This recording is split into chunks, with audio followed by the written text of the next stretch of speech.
Fulton, Missouri, a quiet little town in the Midwest. Not much has changed since 1946. Less than a year since the war had ended, the flags were up to welcome Winston Churchill. But he came to Fulton bringing a somber message for the world. From Stettin in the Baltic to Trieste in the Adriatic, an iron curtain has descended across the continent. Behind that line lie all the capitals of the ancient states of Central and Eastern Europe. Warsaw, Berlin, Prague, Vienna, Budapest, Belgrade, Bucharest, and Sofia. All these famous cities and the populations around them lie in what I must call the Soviet sphere. The speech was not well received in the United States. It was thought to be too tough a speech. And the president was criticized by some for having Churchill over. This goes to show how history changes. Now it's one of the great speeches that's ever been made because it helped warn the world about the danger of the Soviet aggrandizement.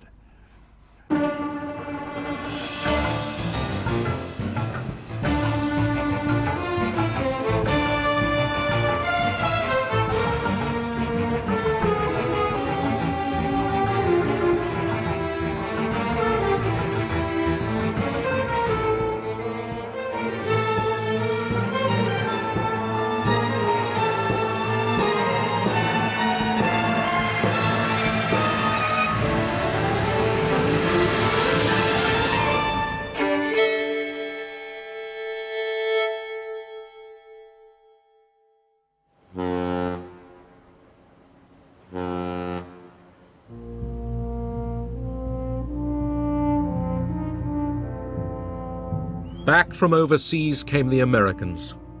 For the second time in a century, the United States had been pulled into a world war far from its own shores.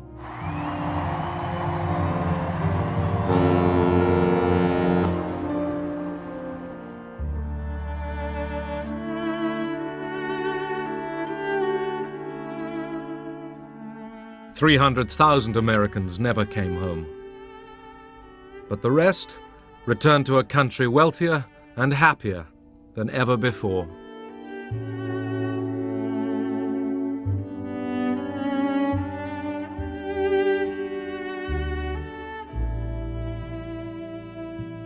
I sort of eased back into contentment. I said, gee, this is wonderful. People seem to have a little cushion of money now, which, back in the Depression years, no one had any money. You just had about enough money to put food on the table and put a roof over your head and keep your insurance policy in effect, Before the war, we had 15%, maybe sometimes more, unemployed, and a very stagnant, unhappy economy. And the war production of munitions, production of armaments, put enormous sums of money into the economy, put millions of people to work, not only men but women, Rosie the Riveter, and we emerged from the war with virtual full employment.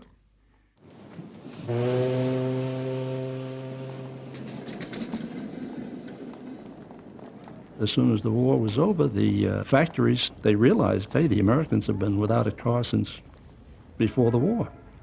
Let's get back into automobile production. And of course, the people were anxious for automobile. There was gasoline available, foodstuffs became available. So the economy definitely was on the rise. War and the post-war rush to spend put American capitalism back on its wheels.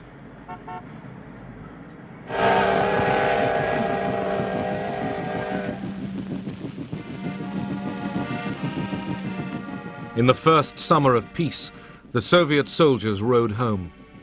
They were awed to find themselves still alive. До Москвы уже совсем недалеко. Поезд идет из столицы Германии. И вот он, счастливый час. Здравствуй, родная Москва!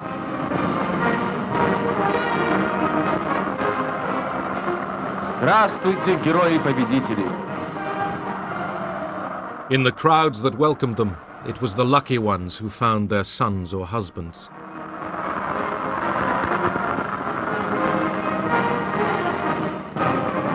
Some 27 million Soviet civilians and soldiers did not live to see this day.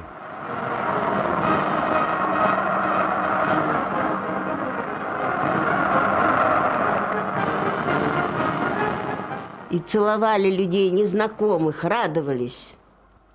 Это было большое ликование. We met the soldiers with flowers, bread, anything we could get hold of.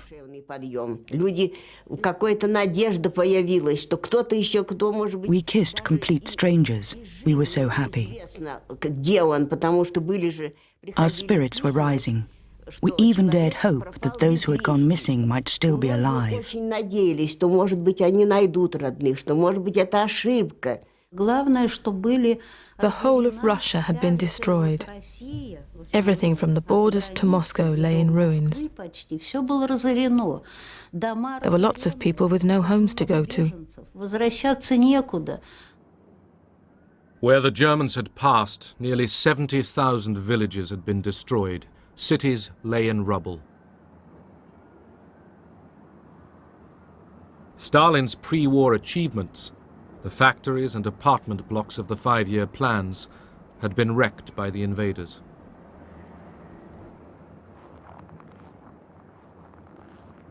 То, что было до войны, как будто бы и неплохо. Things which before the war hadn't seemed too bad were completely destroyed. Люди жили в погребах, в подвалах, в ямах. People were living in ruins. It's impossible to describe the suffering.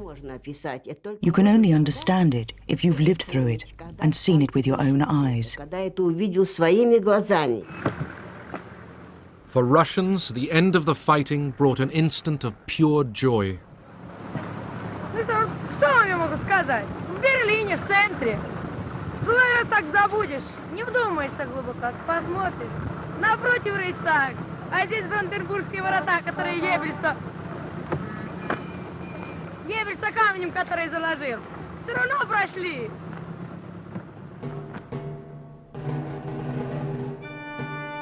Berlin, the final battlefield.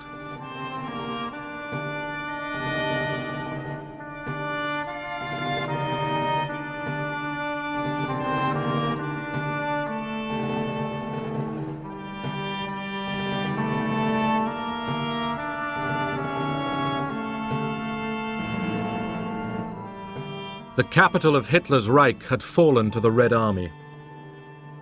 Dazed Berliners waited to see what the conquerors would do to them. But there was no organized massacre. The survivors were allowed to live as best they could.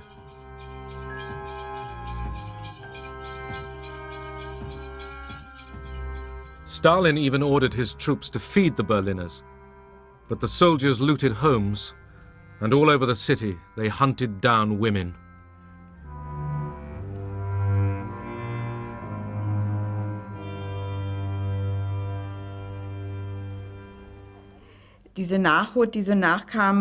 More and more Russians came by. They looked through the window. Then one of them suddenly came in. I was babysitting. He took the child from my lap and gave it a toy and some cigarettes to play with. Zigaretten und irgendein Spielzeug zum Spielen. Und das war dann die erste Vergewaltigung. That was the first time I was raped. It was terrifying. Und mir war das alles so furchtbar und ich konnte Afterwards, I couldn't speak. mich gar nicht richtig äußern.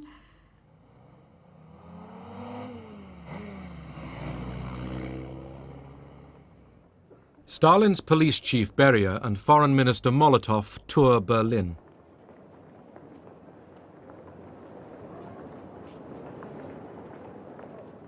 Germany was divided into 4 occupation zones, and each of the Allies took a sector of the German capital. The Allies had decided that Germany should compensate them for war damage. Marshal Zhukov said, "We have fought long and hard. We've captured Berlin. We have the moral and legal right to take out as much as possible in reparations. We don't know what the future holds."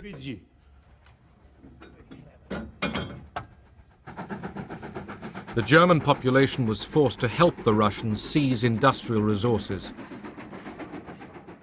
Not just machines, thousands of craftsmen and scientists were kidnapped and taken to the Soviet Union.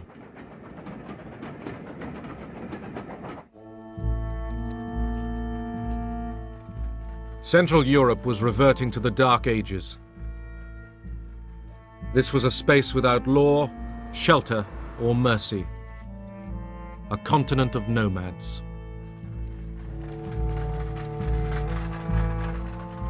Millions of people uprooted by the Nazis were struggling home.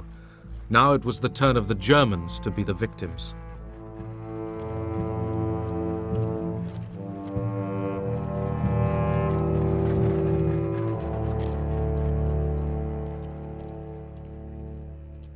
From the Mediterranean to the Baltic, the victors were shaping Europe in their own image.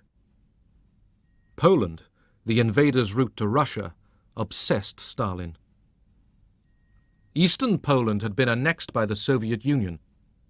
As compensation, the Allies shifted the whole country westward, giving Poland the eastern territories of Germany. The Germans were expelled.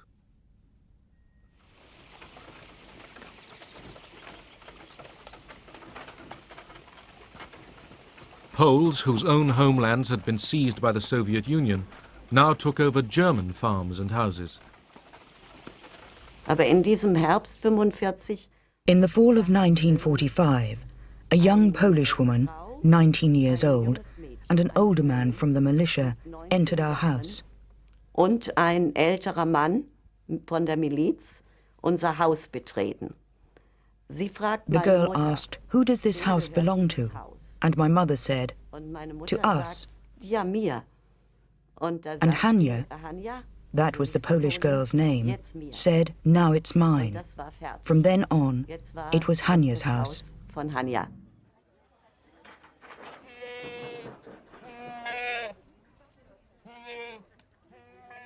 Morgens 6 Uhr. 6 in the morning, the militia came and banged the butts of their weapons against the door. Und sagen raus. Out. Even though I was only a child, I knew this was it. Ich weiß es ganz genau. Jetzt ist es echt. From all over Europe, some 12 million Germans were expelled from lands they had lived in for centuries.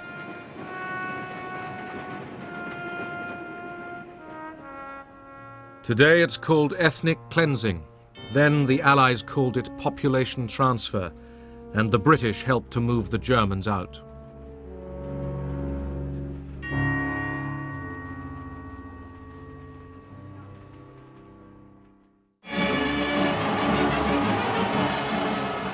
Victory in London.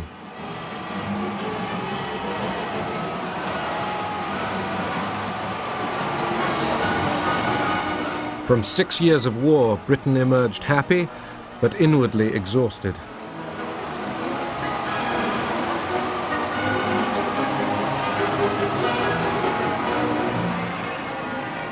For the moment, people cheered for king and empire as if nothing had changed or ever would.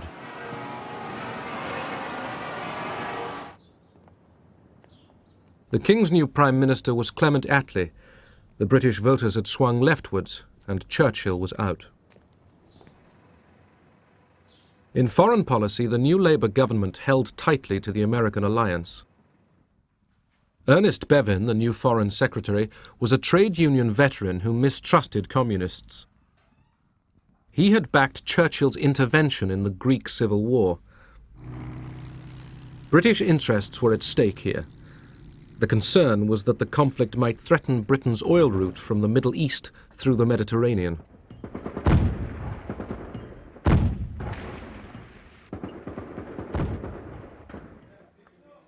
The strongest resistance movement, the Communists, reached for power. But they didn't know that Stalin had told Churchill that he had no interest in a communist Greece. The British Army moved in.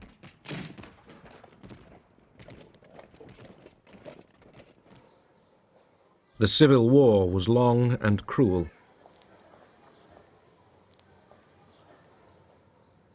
But Stalin kept his word and left the Greek communists to their fate. The Soviet Union now dominated the nations along its western border. At first, Stalin did not impose a Soviet system on his new empire.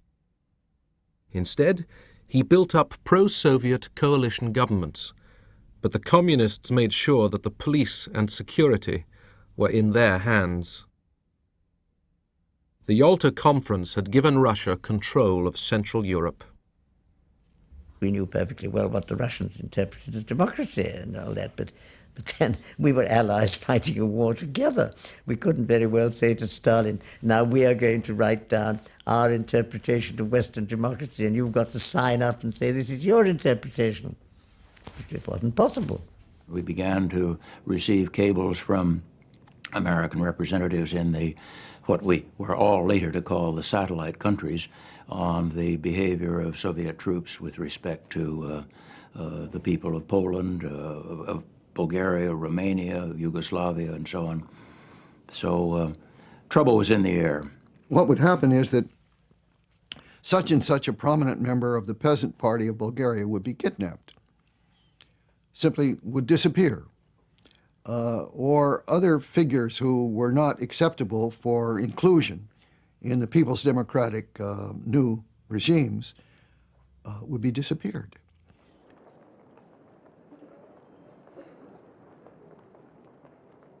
In Berlin, where the Allies jointly supervised city life, the communists were careful. The idea was at the beginning to cooperate and gradually to build up the party, making the best organized party, the most militant party, the most active party, and gradually increase the influence on the other parties, and gradually take over the whole situation, but not at once. We should already prepare for building up the police. The man for personnel, changes personnel. The man for education. So we were flabbergasted. We only 3 or 4 comrades and everybody else are social democrats and bourgeois democrats and so on. So one of us asked and said, it must look democratic, but we must have everything in our hands. Many Germans perfectly well understood that brown, the Nazi colors, were becoming red overnight.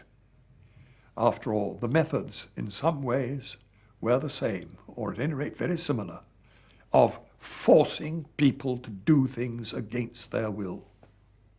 For me, my only comparison was always the Soviet Union under Stalin. And comparable to the Soviet Union under Stalin, 1935 to 45, 45 to 46, 47 in Germany was wonderful. It was much less terror than which I had witnessed the 10 years before in the Soviet Union. Soviet communism had stood the test of war. The Red Army was the biggest on earth, and General Eisenhower came to pay his respects to the world's newest superpower.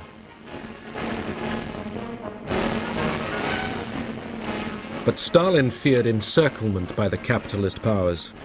At home, he watched for treachery.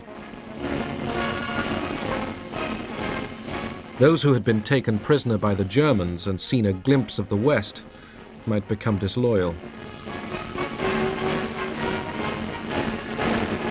They were being arrested in thousands. The Americans knew what was going on. We had a maid whose husband was a prisoner of war. When he finally was repatriated and came back, it was this great reunion. Life was wonderful again. The family was reunited.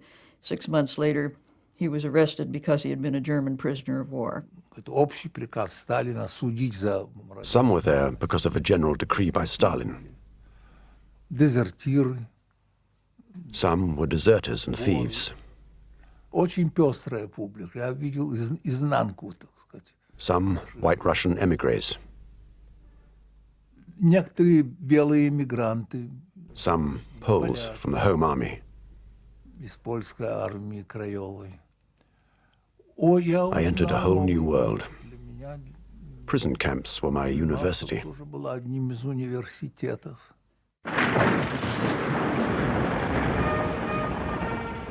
Poland. In the wreckage of Warsaw, the Poles began to clear the ruins.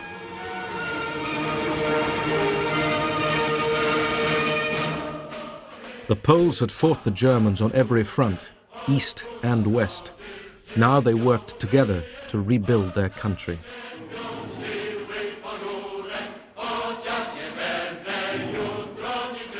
Some loathed the new semi-communist government tied to Moscow, but others found reasons to accept it and live with it. The most important thing for me was for my mother and sister to come from Siberia and for us to begin rebuilding the country. We also needed to secure our borders, which were seriously threatened. Staying in the army gave me that chance.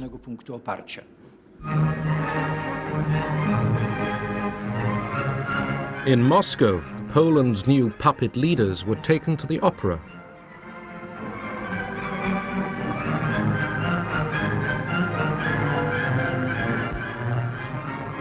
The Poles agreed to a close alliance with the Soviet Union.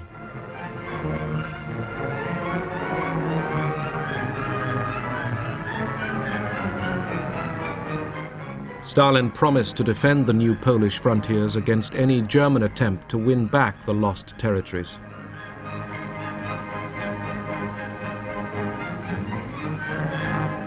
Stalin was at the zenith of his power. His colleagues felt terror in his presence. Russian diplomats, like all other Russian officials or party members or whatever, lived in terror of the great man, and justifiably so, because if they gave unpopular advice, they might find themselves in a concentration camp or with a bullet in the back of their heads. It wasn't very easy to give good advice to Stalin. It was unpalatable. Он сидел такой веселый, настроение у него хорошее, рядом сидел с ним. Stalin was cheerful and in high spirits. At his side were the main guest, the interpreter, and Soviet guests too. Другие гости, наши, все так. И когда раздавали официанты там какой-то... The waiters came in with the main course. То или I think it was turkey. То один официант, когда наливал... One of them, whilst he was pouring the sauce, dropped some red liquid on Stalin's sand-colored jacket. На этот китель, да? Красный такой жидкость, это самый сок красный, да? И этот он как струйка крови, знаете, так потекла по всему этому красивому, нарядному, торжественному мундиру.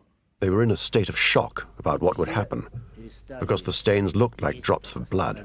Замерли в испуге, что будет вообще. But Stalin didn't react. He continued to talk with his neighbor. Вот к нему там подскочил какой-то обслуживающий шеф там обслуживающий. Then another waiter came up to him with some water and offered to sponge it out. But Stalin said, no, no, and he was absolutely calm. Просидел совершенно спокойно. Все, значит, увидели. People saw that things seemed to be okay. Everyone began eating again, and the routine continued. Спокойно до конца и просидел.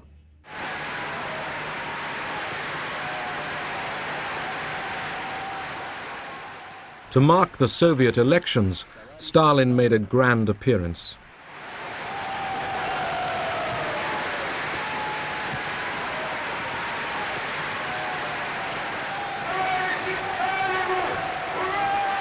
To his exhausted people, he promised no rewards, but only more effort more 5-year plans for heavy industry.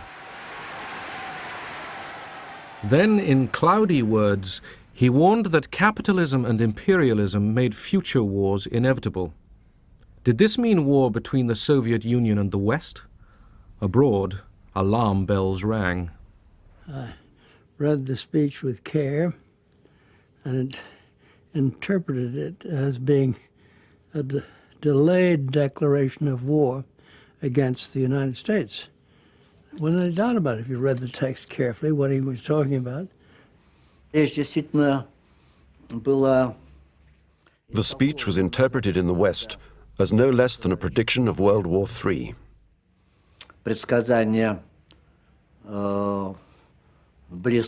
I don't think this was right, though. Но я думаю, что это вряд ли правильно. Во всяком случае, Stalin didn't say anything new or different in that speech. Сталин не сказал.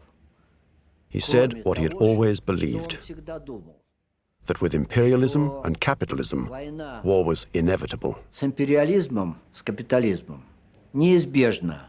What the Russians were thinking in terms of was that, and I think Stalin thought in these terms, was that communism was one day going to rule, be the dominant ideology in the world, and all countries gradually were going to become communist. And in the meantime, you didn't, in Stalin's idea, start dangerous wars which you might lose, but if you had a good chance of pushing the cause along, you always pushed it along. Stalin had relaxed his dictatorship during the war, but now he was tightening it once more.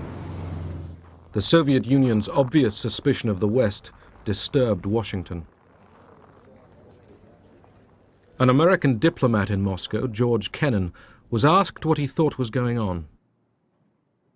When they finally sent me a telegram expressing their astonishment and concern because the Russians were dragging their feet about joining the International Bank, I thought, well, for goodness sake, I can't answer that in one question.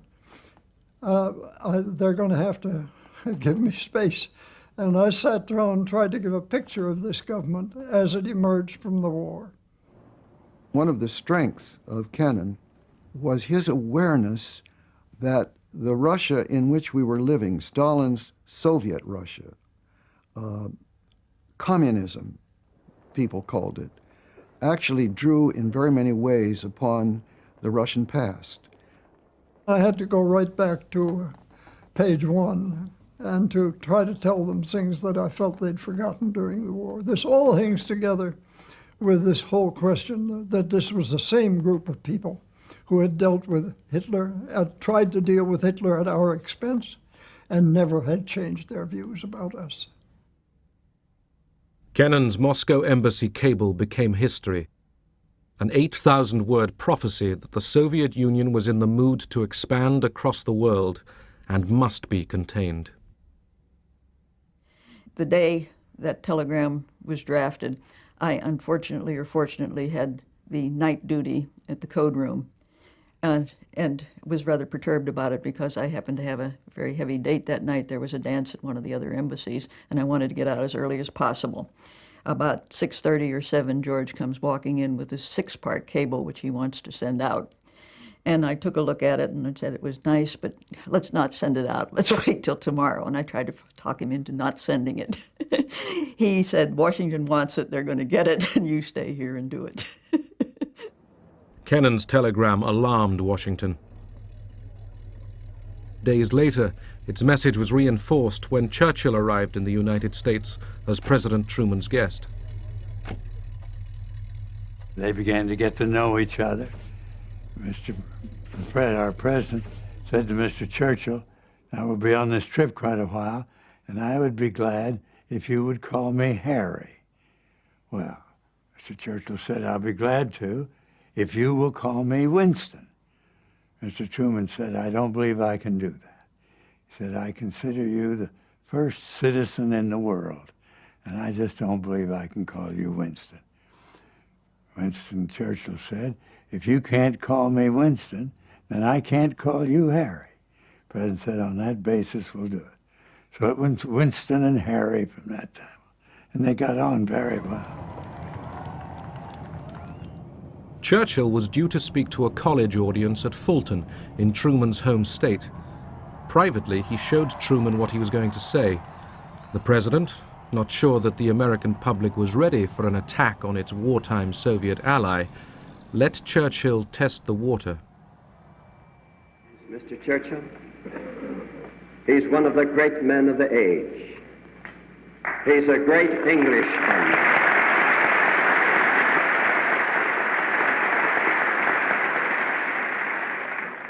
He's a great Englishman, but he's half American.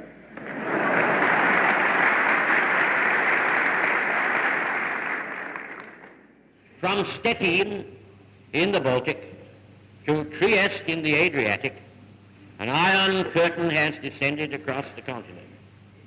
Behind that line lie all the capitals of the ancient states of Central and Eastern Europe.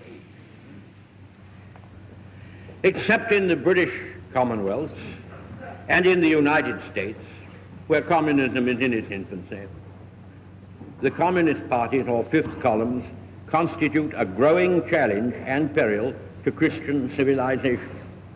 Whatever conclusions may be drawn from these facts, and facts they are, this is certainly not the liberated Europe we fought to build up, nor is it one which contains the essentials of permanent peace. Immediately after that, Stalin came out with answers to a foreign correspondent's questions in which he compared Churchill to Hitler and decried Churchill's speech as a belligerent call to arms against Soviet Russia. Since 1945, America had been extending its influence and power all over the world. Stalin grew nervous. He put pressure on Turkey to grant the Soviet Union a military presence in the Dardanelles and the Bosporus. America and Britain feared a threat to the Suez Canal. They were determined to keep Turkey free of Soviet interference. When the Turkish ambassador in Washington died suddenly, Truman used America's biggest battleship, the USS Missouri, to deliver the body to Istanbul. This was a symbol to Stalin. Don't push us, and don't push Turkey, because if you push Turkey, we'll be there. Iran, like Turkey, lay on the southern borders of the Soviet Union, and for centuries had been hostile to Russia. During the war, Soviet and British troops had occupied Iran to protect their oil supplies. They even celebrated their partnership there.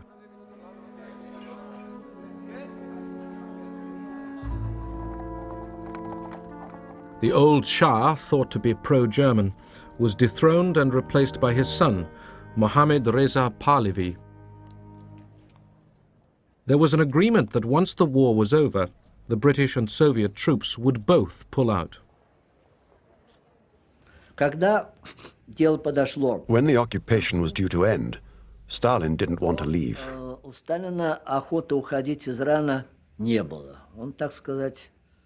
He wanted to stay on. This created problems. There was lots of pressure put on us, pressure from the British. And in fact, the Soviet Union had no legal right to stay there.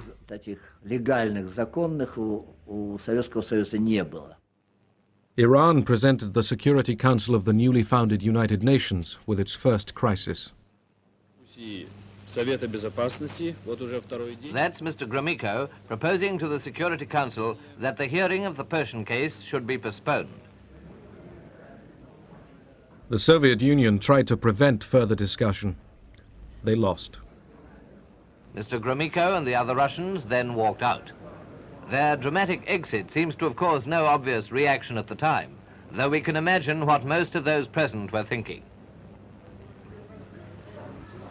One good thing, however, emerges from this incident. The Security Council had stood its ground. 6 weeks later, Stalin ceremonially withdrew his forces from Iran. But Truman, shaken by his behavior, suspected that Stalin was aiming at world domination. He said, I want to be in position to document our concern. Go back over the recent agreements and list one by one the violations in which the Soviets have engaged. I was then Mr. Clifford's assistant, and he turned the task over to me. We talked about it a bit, and I said, well, it seems to me that that's only scratching the surface, a list of agreements broken. There are much more fundamental problems in our relations with the USSR than that. So let's go at it in a somewhat broader way. We spent weeks on it then, interviewed most of the top officials in the United States. There was absolute unanimity in all of the agencies concerned as to the nature of problems we had and the kind of response we were going to have to make.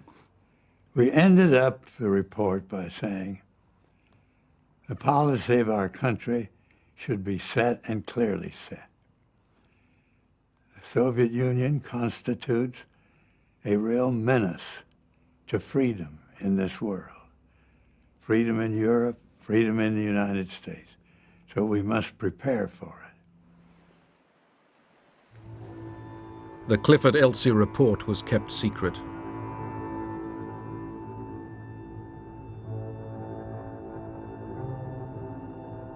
The report concluded that a war with the USSR would be more total, more horrible than anything previously known.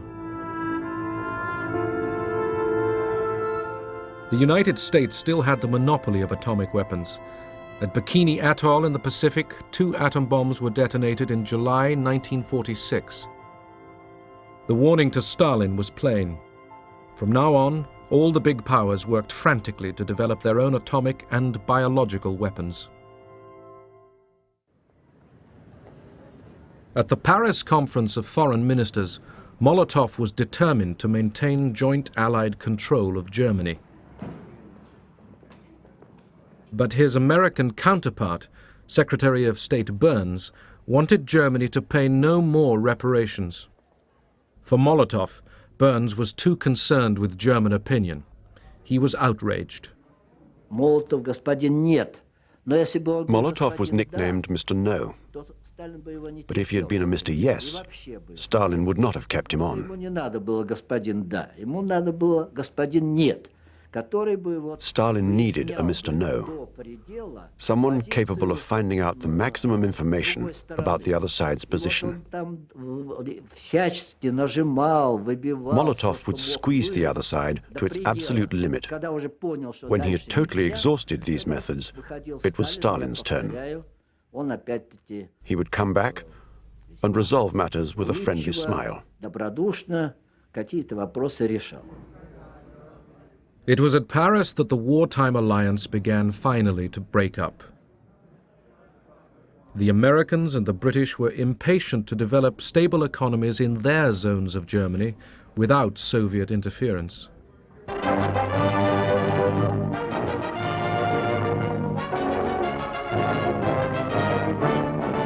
Stuttgart, Germany, scene of an event that marks a new phase in Europe's destiny. Secretary of State James F. Burns is here to set forth the policy of the United States on Germany, a speech widely interpreted as marking the end of America's appeasement of Russia. Burns tells the Germans and the world, it is not in the interest of the German people or in the interest of world peace that Germany should become a pawn or a partner in a military struggle for power between the East and the West. I listened to the Burns-Stuttgart speech with marked approval because, in fact, I had written most of it.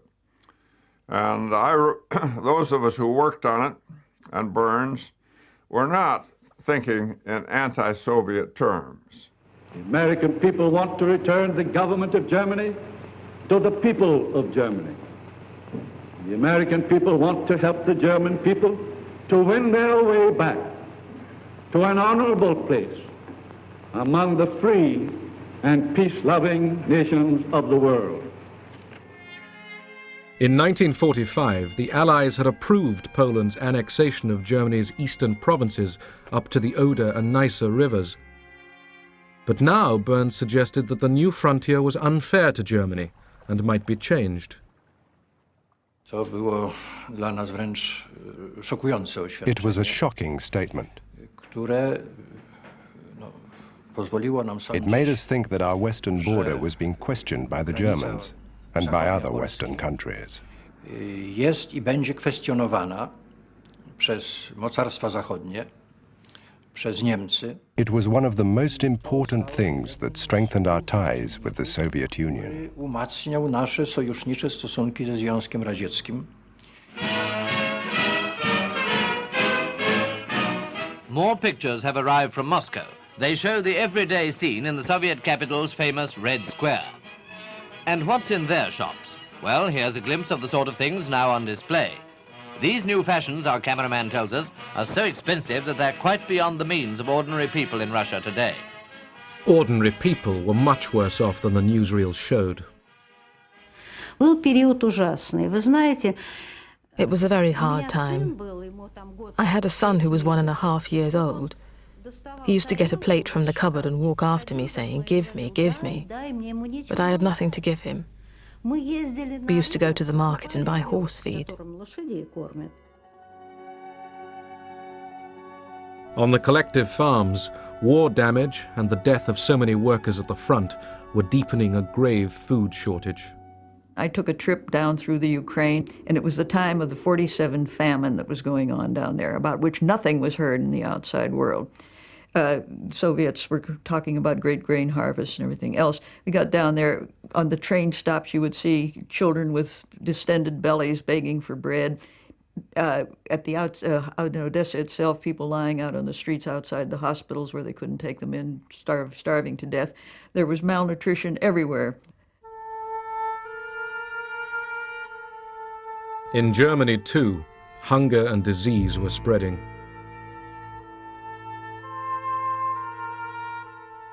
The nightmare of the Western Allies was that poverty would drive the Germans towards communism.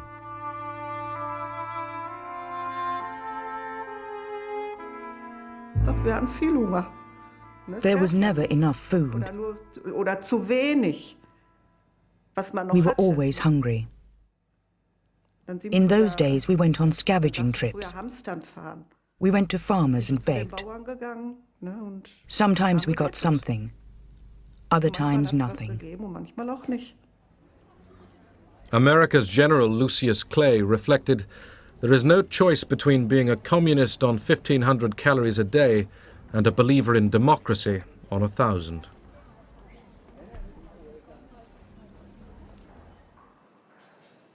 Aid to Germany cost Britain over $1 million a day. But British supplies were not enough to save thousands of Germans who died that winter for lack of food and fuel.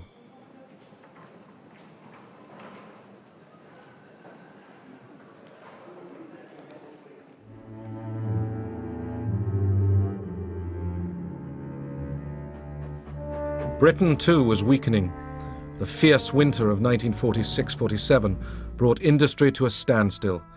The country's economy, undermined by 6 years of war, began to seize up.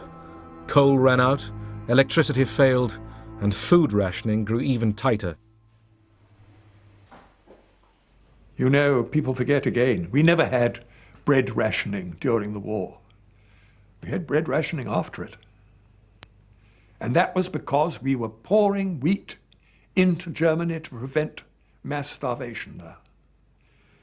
That was a bad winter altogether. It was cold and crops were bad. People were unhappy.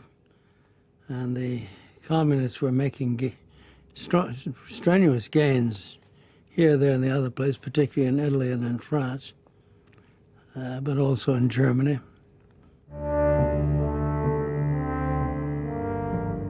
The British could no longer afford all their heavy commitments in the Mediterranean.